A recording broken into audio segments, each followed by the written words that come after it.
जब मैं एक अकेले तेजी से गिरने वाले चांद की रोशनी में सिमटती जंगल की सुनसान राह पर चल रहा था, तो मुझे पता ही नहीं था कि इस जैसी सामान्य रात की आवश्यकता है कि मेरे सपनों को हमेशा के लिए परेशान कर दे।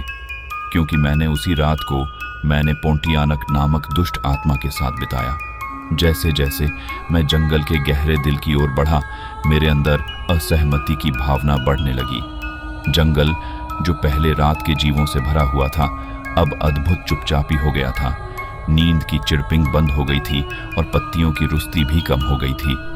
ऐसा था जैसे प्राकृतिक आवाज को सुनकर रात के गुप्त रहस्यों को सुनने के लिए स्वयं प्राकृतिक आवाज को भी चुप कर दिया हो। मेरा दिल तेजी से धड़कने लगा। जैसे जैसे मैं अपनी यात्रा जारी रखता हूँ, मेरी कदम दर्रने जैसे ही जारी रहते हैं।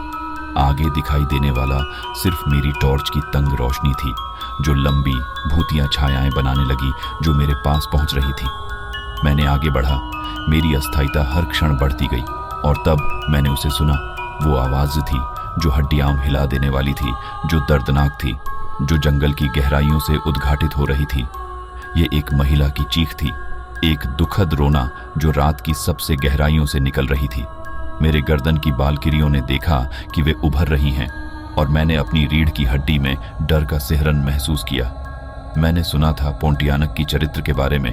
वह दुष्ट महिला आत्मा थी जो इन जंगलों में घूमती थी। प्रकटन है कि वह एक महिला थी जो अधूरी इच्छाओं के साथ मर गई थी या प्रसूति से संबंधित मौत से गुजर गई थी। मौत के बाद उसने एक दुष्ट आत्मा के रूप में रूप बदल लिया था। उसकी सुंदरता क्रोध और दुख से विरूपित हो गई थी। जैसे जैसे मैं जंगल की ओर बढ़ता गया, विलाप और दर्द और भी तेज हो गए। जैसे ही मैं एक डरावने नीले प्रकाश के नीचे सफाई के एक स्थान तक पहुंचा, मेरी टॉर्च शिकार बन गई, और वहां अद्वितीय चमक के बीच वह आवाज बनी। अद्वितीय सुंदरता और भयानक भयानकता के साथ एक महिला। उसके लंबे काले बाल एक ऐसे चेहरे की रूपरेखा बना रही थी जो पहले खूबसूरत हो सकता था, लेकिन अब उस पर अभिमान की निशानें थीं। उसकी आंखें आध्यात्मिक घृणा से चमक रही थीं, जो जलते हुए अंगारों की तरह जल रही थीं। लेकिन यह था उसका मुंह, जो मेरे आत्मा को सिहरन से भर दिया।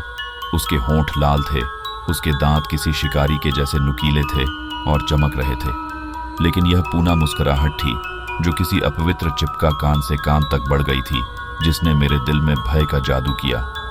मैं जानता था कि मैं पोंटियानक के साथ हूँ, एक प्रतिशोधी महिला आत्मा जो घृणा और प्रतिशोध की प्यास से लिपट गई है। जब मैंने पीछे हटने का प्रयास किया तो मेरा दिल तेज धड़कने लगा, लेकिन तब तक देर हो चुकी थी। वह अचानक जोरदार चिल्लाई। उसकी आवाज और अधिक आग्रहपूर्ण हो गई, और फिर तेज चिल्लाते हुए वह मुझ पर हमला कर दिया। मैंने पीछे हटने का प्रयास किया। मेरी आवाज किसी भी ढंढा सी गायब हो गई। मेरी नजरें उसके भयानक स्वरूप से हटाने के लिए काबू में नहीं आईं। उसने अपने सवाल को दोहराया। उसकी आवाज और आग्रहपूर्ण होती जा रही थी, और फिर अचानक वह चिल्लाते हुए मुझ पर हमला किया। मैं लड़खड़ा कर पीछे की ओर भागा। मेरा दिल तेज धड़क रहा था। मेरे दिमाग में डर का जंगल था। मैंने पोंटियानक की चीखों को सुना, उसकी पीड़ा और क्रोध की चीखों को सुना। यह एक डरावनी सिम्फनी थी जो मुझे पागलपन की ओर ले जा रही थी। लेकिन मैं भागा। मैं उस जीवंत जंगल का हिस्सा हूं जो पोंटियानक को घेरता है, झाड़ियों से टकराते हुए। पोंटियानक के चांदी चिकित्सा के बंदरगाह से बचने के लिए बेताब होते हैं। झाड़ियां मेरे चारों ओर से मुझे बंद कर रही थीं।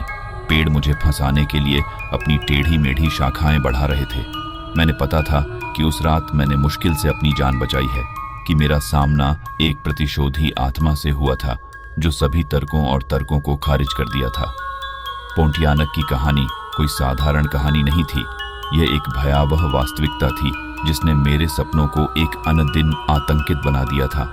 आज तक मैं वही पोंटियानक हूँ, प्रतिशोधी महिला आत्मा जो दक्षिण पूर्व एशिया के घने जंगलों में बसी हुई है, और मैं उस डरावने मुकाबले को नहीं भूल सकता।